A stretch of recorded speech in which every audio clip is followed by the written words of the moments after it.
мен енді қазір жан жағындағы үш бұрыштарды кесіп алайын деп жатырмын. Шаблонды қойып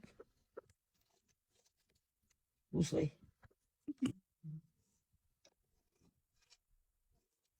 Мынау ортасын осылай сызып аламын.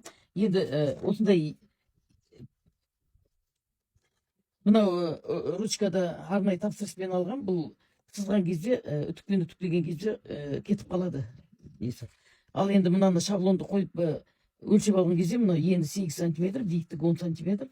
Осыны кесіп алған кезде бір жолы былай кесіп аламыз, екінші жолында былай кесіп аламыз. Мына төрт бұрышына сәйкес келу үшін.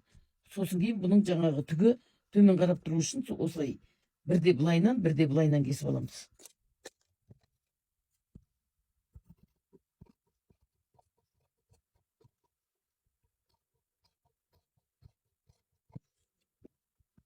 Міне бір жолында былай кесіп алдым. Осылай алдын ала кесіп дайындап алу керек.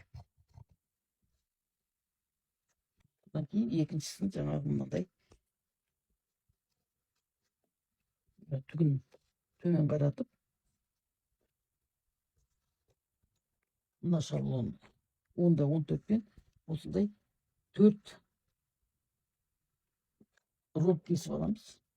Оны мен мынандай ақпен жүргізіп аламын.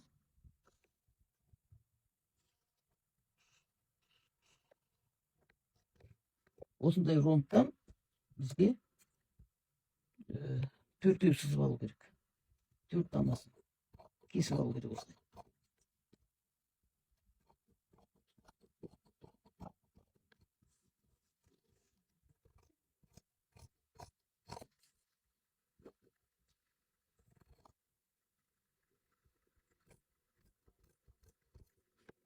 Міне осындай ромбтан 4-еу кесіп аламыз.